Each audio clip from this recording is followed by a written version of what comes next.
이 시간에는 내 모습 이대로 주 봐두옵소서라는 제목으로 사사기 3장 31절 말씀을 본문으로 하나님의 말씀을 나누도록 하겠습니다.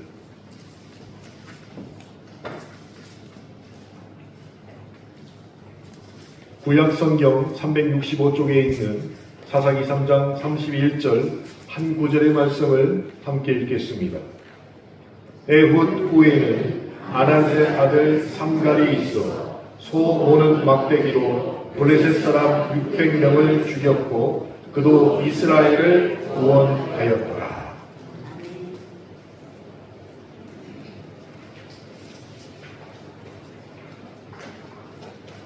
감사합니다. 오늘 찬양대와 특별히 우리 건무기의 찬양이 예배를 위해서 또 하나님에게 영광 돌리실 줄로 믿습니다. 제가 독일에서 온 건무기에게 너 평일에 뭐하니? 그랬더니 제 생각에는 여기저기 친구들도 만나고 다닐 것 같았는데 아버지하고 함께 다녀요 그러더라고요. 제가 속으로 참 많이 컸다.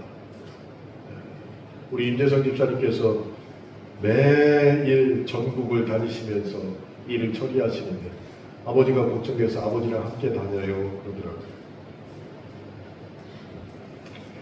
그래서 저 아이가 이렇게까지 컸나라는 감동이 있었습니다. 그래서 오늘은 3월 말쯤에 독일로 돌아가고 늦으면 4월 초에 간다고 그랬는데 세종에 사니까 제 딸하고 만나서 식사를 한번 한다고 하는데 그 비용을 제가 대도록 하겠습니다. 맛있게 먹고 비싼 거 먹고 아버지도 시간 되면 아버지도 모시고 어머니도 모시고 비싼 거 먹고 비용을 제가 내도록 하겠습니다. 없으니까 말씀드리는데 건무기 찬양하는데 우리 연보경 집사님이 지금 자리 없으니까 말씀드리는 거예요. 잠깐 나가셨으니까. 연보경 집사님이 얼마나 감동적인 얼굴로 건무기를 바라보는지 사위를 바라보는 눈빛이 그렇게 감동적으로 바라보시더라고요. 많은 분들이 건무기 위해서 기도하시고 또 좋은 자리에서 본인의 역할을 다할 수 있도록 더 기도해 주시길 바랍니다. 종종 교인들에게 신방이나 개인 전도를 부탁받을 때가 있습니다. 그런데 그렇지 않은 경우도 있지만 대부분의 경우는 그 전도 대상자를 저에게 언급하면서 빼놓지 않고 하는 이야기가 있습니다.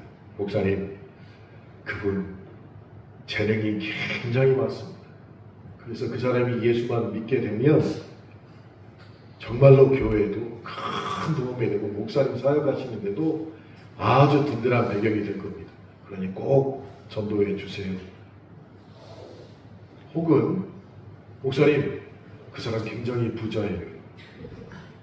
그래서 그 사람이 믿음을 갖고 교회에 출석하면 우리 교회 재정은 막 걱정 안 해도 될 만큼 그렇게 부자예요. 그러니까 꼭 전도해 주세요.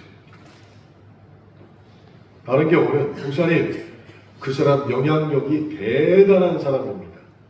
그래서 그분이 예수 믿으면 여러 사람을 한꺼번에 전도할 수 있는 분이시니까 목사님 기도하시고 꼭 전도해 주세요. 그럼 제가 속으로 그럽니다. 네가 하지.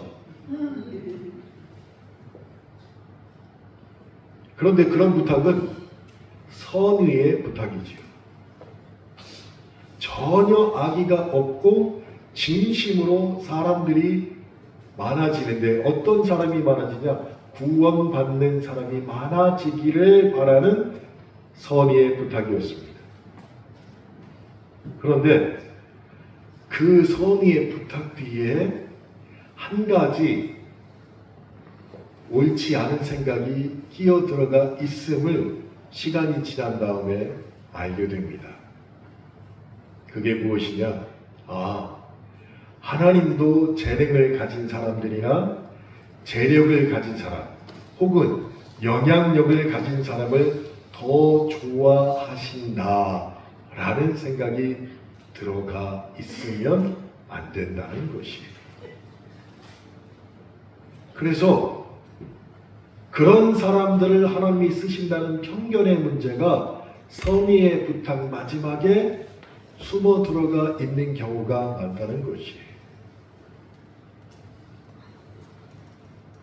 잘못 들으면 이런 부탁이 됩니다. 하나님도 일을 보통으로 하는 사람보다 재능이 있고 재력이 있고 사회적 영향력이 있는 사람들을 더 좋아하시고 그런 사람들이 교회로 모이는 것을 선호하신다. 이렇게 오해할 수 있게 되는 것입니다. 그런데 지금까지 이어온 교회사를 들추어 보면 예수를 믿기 전에 큰 재능과 재력과 영향력을 갖춘 사람들이 예수를 믿은 다음에는 아무것도 하지 않는, 그래서 오히려 초라한 믿음의 생활을 했던 경우가 더 많다는 것이에요. 왜 그럴까요? 주님 앞에 나왔더니 내 재능, 내 재력, 내 영향력 아무것도 아니라는 것을 깨닫고 주님 앞에 나와 겸손히 엎드렸던 사람들이 더 많다는 것을 알게 된다는 것입니다. 그러므로 세상적으로 볼 때 좋은 여건을 가진 사람들이 예수를 믿으면 하나님의 일을 더 잘할 수 있다라는 보장은 없다는 것을 알아야 됩니다. 그것보다 더 뛰어난 생각은 무엇이냐? 그런 것 때문에 하나님의 일을 맡기고 사용하지 않으신다는 것이에요. 오히려 하나님은 세상의 기준으로 볼 때 굉장히 약점이 많은 사람들을 불러서 사용하시는 경우가 더 많다는 것입니다. 누가 보아도 아주 평범한 사람에 불과하고 지극히 일상적이어서 두드러지 않는 사람들에게 복음이 들어가고 그들이 예수를 믿고 나면 하나님이 놀랍게 쓰셨던 일이 많다는 것을 우리는 알아야 된다는 것이에요. 제가 가진 경험도 역시 그렇습니다. 많이 가진 듯한 사람은 그것을 내려놓고 주님의 온전히 쓰시는 사람이 되기까지 참 오랜 시간이 걸린다라는 경험이 저에게도 있습니다. 그래서일까요? 주님은 오히려 평범한 사람, 아니 부족한 점이 많은 사람을 쓰신다는 경험도 역시 저에게 있다는 것이에요. 그런데 왜 제가 이런 경험들을 말씀드리냐면 오늘 본문에 나오는 사사 삼갈이 그러하기 때문입니다. 성경은 삼갈이라는 사사를 단 한 줄로 말하고 있습니다. 그게 오늘 본문이지요. 에훗 후에는 아낫의 아들 삼갈이 있어 소 모는 막대기로 블레셋 사람 600명을 죽였고 그도 이스라엘을 구원하였더라. 성경에 두 번 삼갈에 대해서 이야기가 나오는데 오늘 본문이 그 중에 하나입니다. 나머지 말씀도 매우 짧게 기록되어 있습니다. 두 번밖에 나오지 않아요. 삼갈에 대해서. 그런데 이 성경에 두 번밖에 안 나오는 삼갈이 우리에게 주는 교훈과 하나님이 그를 왜 쓰셨는가를 깨닫고 알게 되면 하나님이 나를 사용하시겠구나 라는 결단이 생길 줄로 믿습니다. 일본의 전통시 중에 하이쿠라는 시가 있습니다. 하이쿠라는 시 구조를 사용해서 시를 굉장히 짧게 지어요. 근데 한 줄 혹은 두 줄로 시를 짓는데 사람들은 그 시를 읽고 나면 그 짧은 시 속에 영원히 담겨 있다는 것을 깨닫게 되는 경우가 참 많이 있습니다.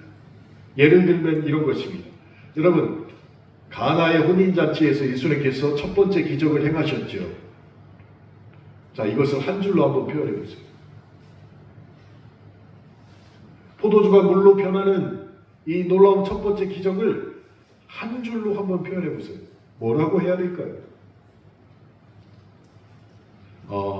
가나에 주님이 가셨는데 그 다음부터 우리는 말이 길어지잖아요.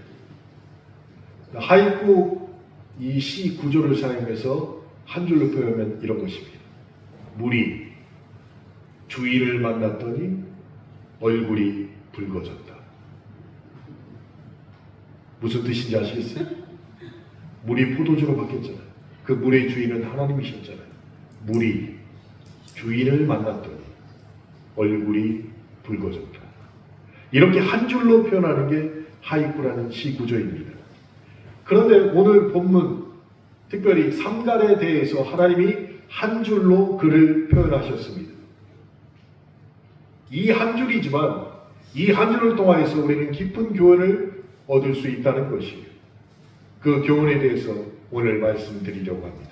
첫 번째, 삼갈은 약점이 많은 사람이었습니다. 오늘 읽은 본문 초입 부분에 이런 구절이 있습니다. 아낫의 아들 삼갈이 있어. 아낫의 아들 삼갈이라고 표현하고 있죠. 삼갈은 그 전에 사사였던 에훗이 모압왕 에글론을 죽인 후에 이스라엘의 80년 동안 평화를 누리는 그 시기에 나온 사사였습니다. 그래서 삼갈은 아낫의 아들이라고 성경은 얘기하고 있는데요. 삼갈의 출생지나 활동사항, 시대적인 배경에 대해서는 전혀 알려진 바가 없습니다. 말 그대로 삼갈은 사사가 되기 전까지 그저 무명의 사람이었어요. 제가 말씀드렸죠. 삼갈에 대해서는 성경에 2번 나온다고. 그 중에 하나가 오늘 본문이고 또 한 군데가 어디냐? 사사기 5장 6절에 드보라의 노래 속에 또 한 번 등장합니다. 사사기 5장 6절 말씀은 이렇습니다. 아낫의 아들 삼갈의 날에 또는 야엘의 날에는 대로가 비었고 길의 행인들은 오솔길로 다녔도다. 이렇게 돼서 성경에 2번 등장하는 인물이 삼갈이었습니다. 정말 무명의 사람이었어요. 그럼 이 사람을 어떻게 우리가 이해할 수 있을까요? 삼갈, 히브리어로는 샴가르라고 있습니다. 샴가르. 그런데 놀랍게도 샴가르, 삼갈이라는 이름은 히브리 사람의 이름이 아니었어요. 다른 말로 하면 유대인이 아니었다는 얘기예요. 삼갈은 이스라엘 사람이 아니었습니다. 역사서를 보면 당시 고대 헷 족속의 왕의 이름이 삼갈이었어요. 그리고 누지라는 장소에서 발견된 문서에 따르면 삼갈은 후리아 사람들의 보편적인 이름이었습니다. 그리고 후리아 사람들이 숭배하던 태양의 신의 이름이 또한 삼갈이었습니다. 샴갈. 그리고 누구의 아들이라고 그랬죠? 아낫의 아들 삼갈이라고 그랬잖아요. 아낫은 가나안 사람들이 섬기는 전쟁의 여신이고 다산의 여신의 이름이었습니다. 그러니까 삼갈의 아들, 아낫의 아들 삼갈. 이 짧은 문장을 통해서 우리가 알 수 있는 것은 삼갈이 아낫신을 섬기는 이방인의 가정에서 태어난 사람이었다는 것이에요. 성경학자들은 이렇게 예측하고 있습니다. 삼갈은 이스라엘 사람이 가나안 사람과의 결혼을 통해서 태어났다라고 말이죠. 그러니 이름도 이스라엘 이름이 아니었습니다. 아낫이라는 것도 태양신과 다산을 여신을 섬기는 그 후리아 사람들이 섬기는 곳에 태어난 사람 이름, 이렇게 정리할 수가 있겠죠. 그러니 이 사람이 유대인에 들어와서 이스라엘에 들어와서 산다는 것은 한마디로 약점이 가득한 집안에서 태어나 하나님을 믿는 사람이었다는 것이에요. 그 집안 자체가 약점 그대로였다는 것이에요. 약점이 있는 사람들은요, 매우 민감합니다. 정말 민감해요.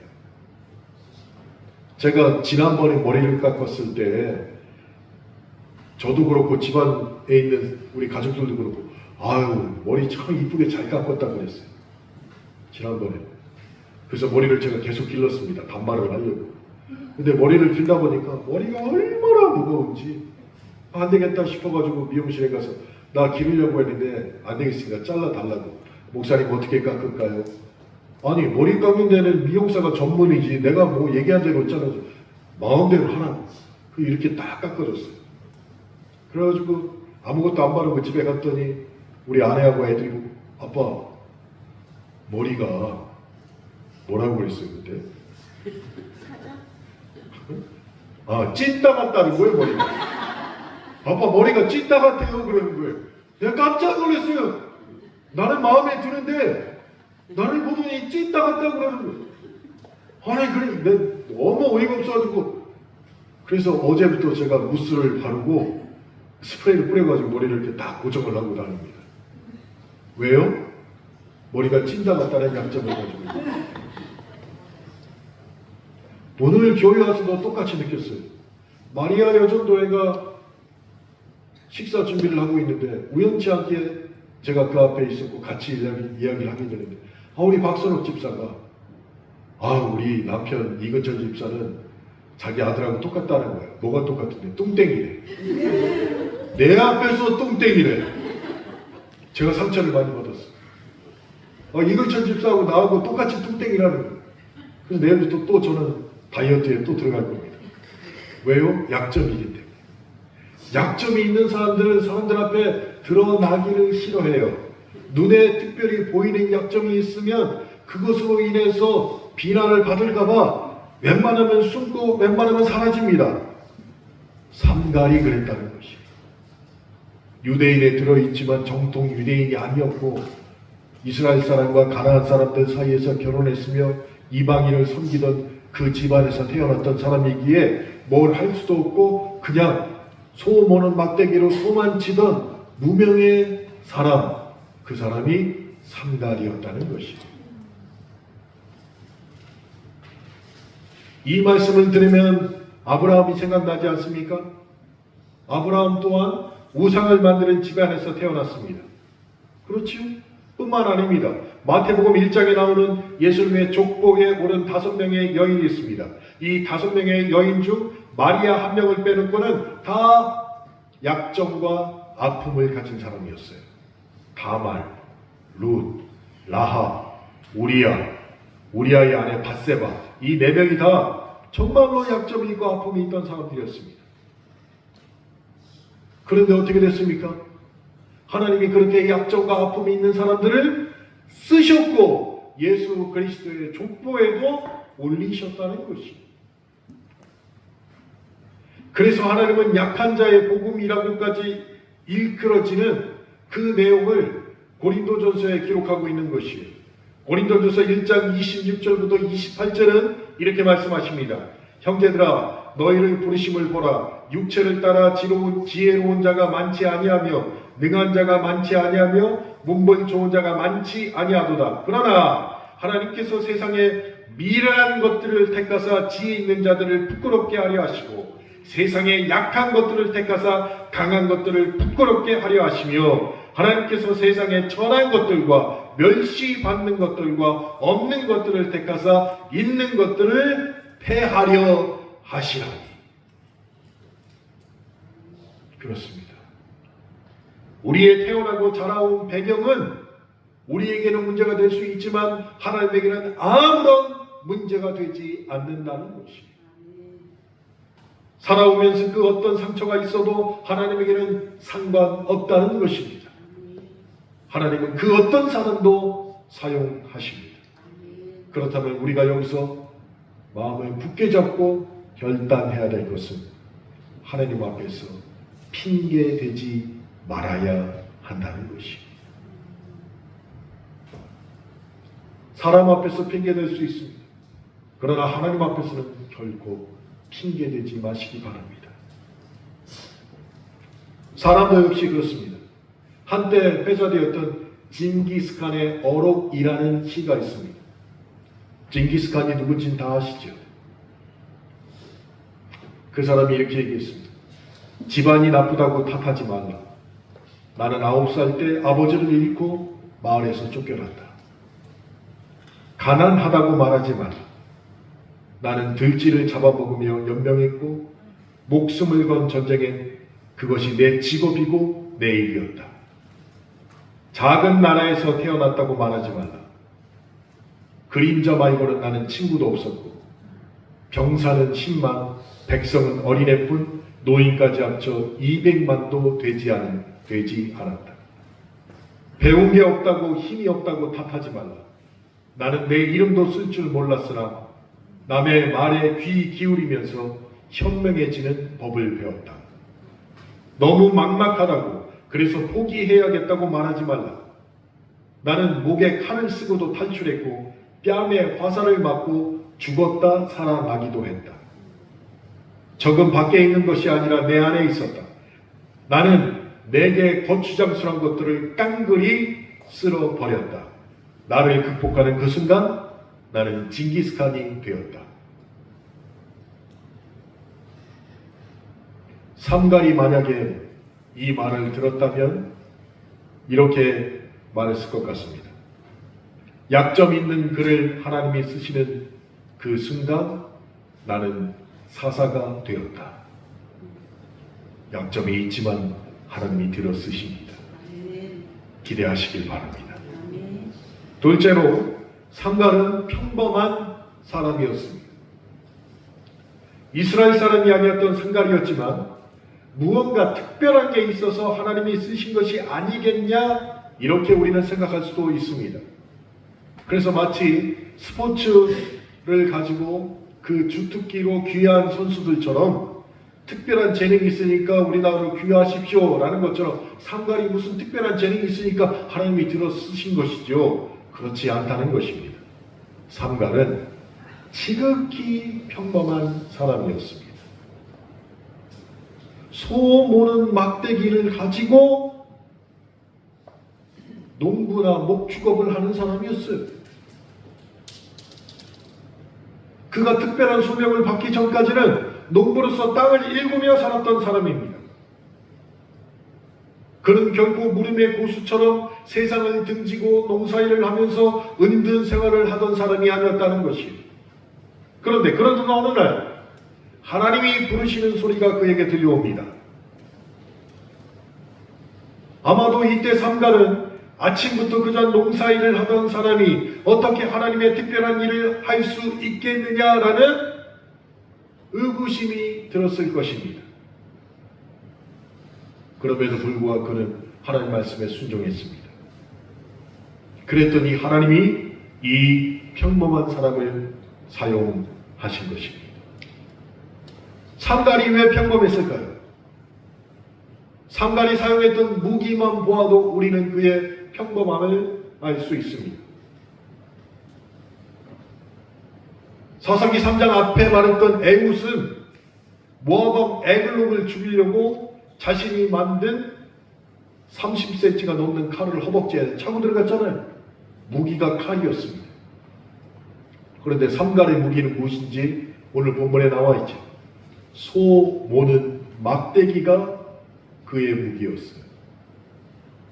소들을 인도하기 위해서 2m에서 3m 되는 막대기가 농부들에게는 있었습니다.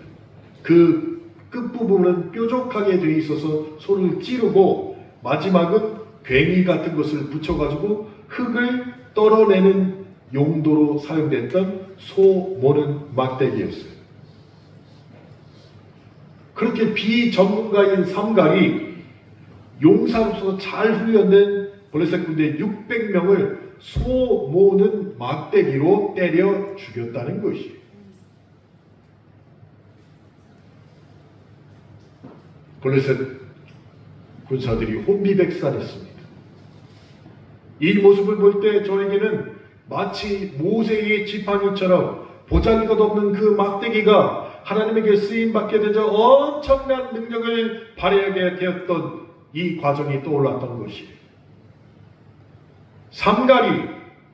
삼갈이 가지고 있던 그 소 모는 막대기가 하나님께 붙들려서 이스라엘을 건져내는 위대한 사사의 임무를 감당할 수 있게 했다는 것입니다.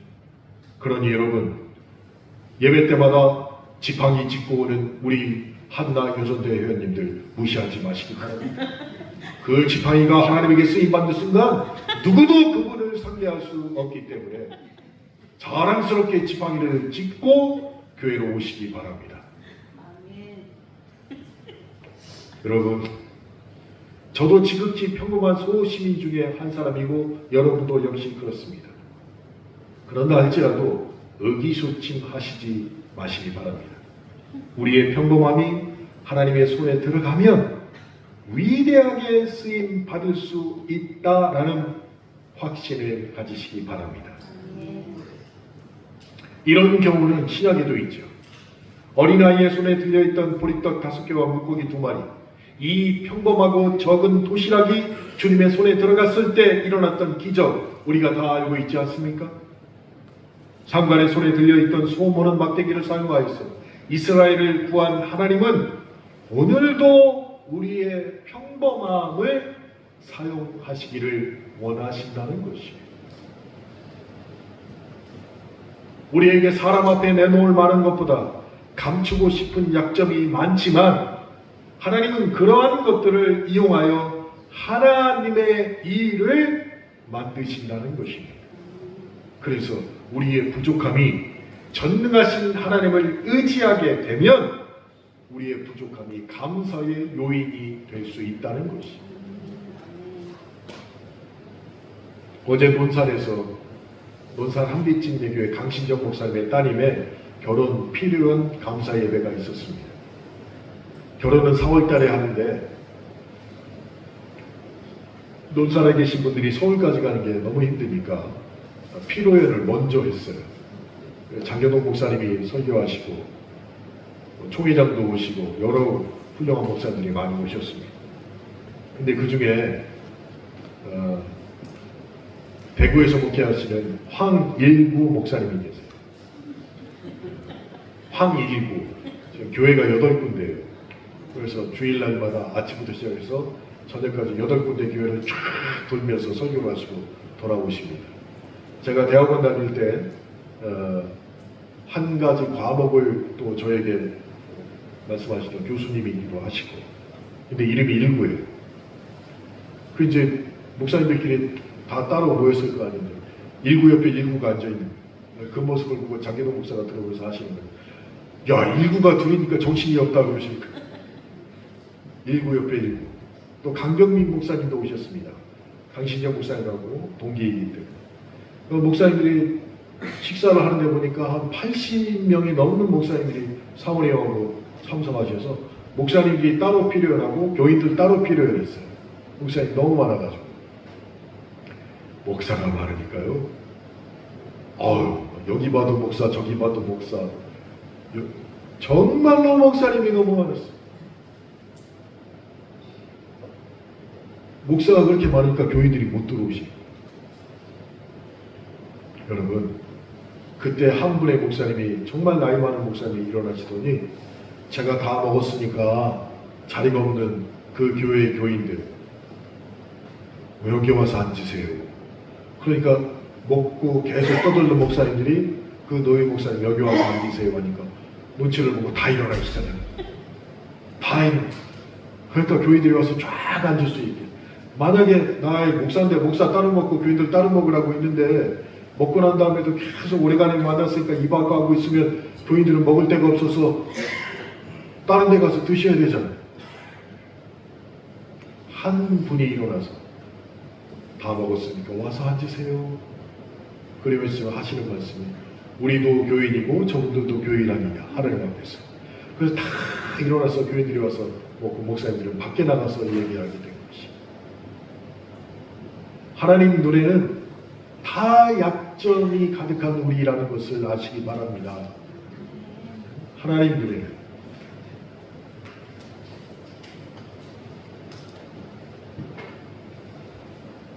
D.L. 무디 목사님이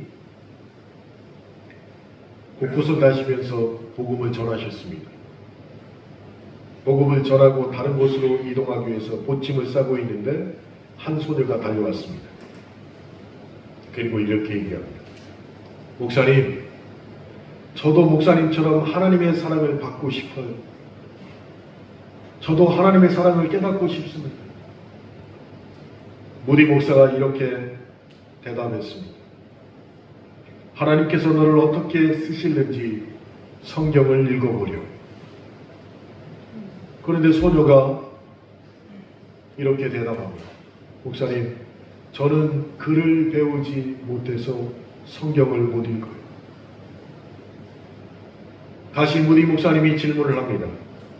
그러면 내가 가지고 있는 조그마한 것을 내려놓아 봐라.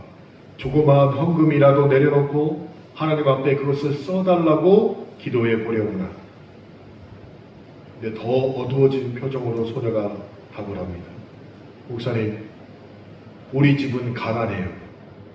저는 엄마 아빠한테 용돈을 못합니다. 그래서 가진 것이 하나도 없습니다. 그렇게 실망하는 소녀를 바라보고 무디 목사님이 이야기를 이어갑니다. 그러면 내 몸을 하나님 앞에 바쳐보려. 더 걱정스러운 표정으로 소녀가 대답합니다. 저는 장애가 많아요. 저는 병이 많아요. 그런데 이런 몸도 하나님이 쓰실까요?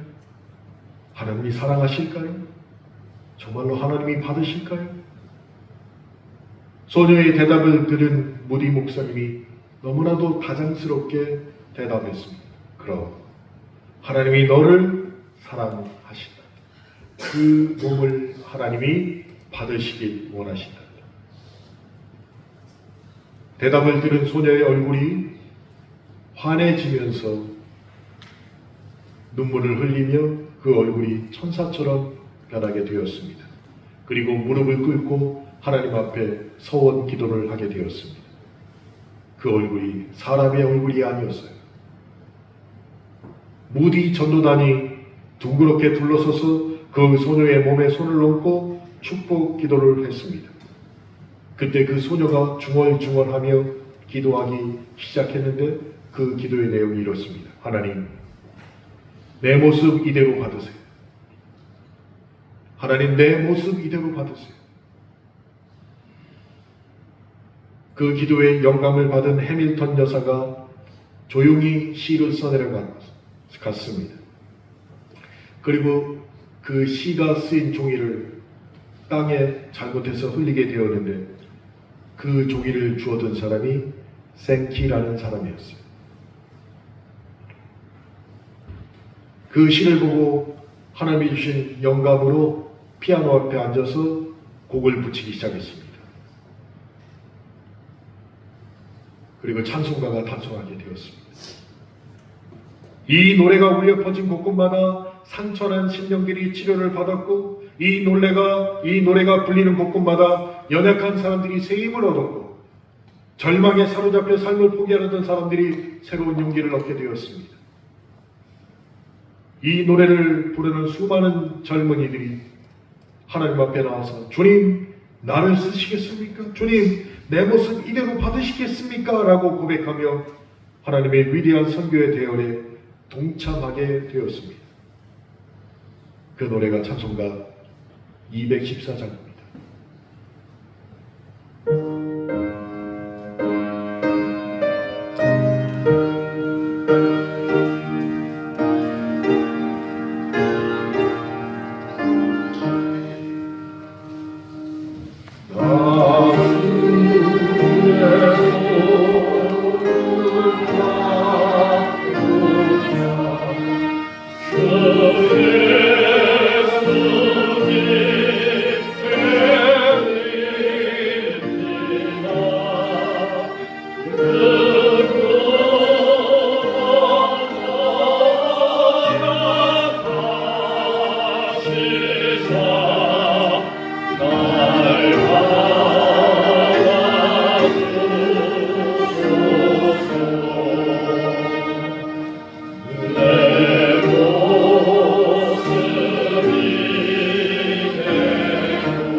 사랑하는 성도 여러분, 평범한 나로서 하나님께 쓰임받을 수 있는 길이 무엇인지 오늘 사사기 3장 31절 말씀을 통해서 우리가 깨닫고 알게 되었다면, 숨기고 감추며 내 것이 아닌 양 회피할 것이 아니라 하나님이 사용하시도록 내 모습 이대로 주님의 도움을 갈구하며 소망하시기를 주님의 이름으로 축원합니다. 아멘. 함께 기도하시겠습니다.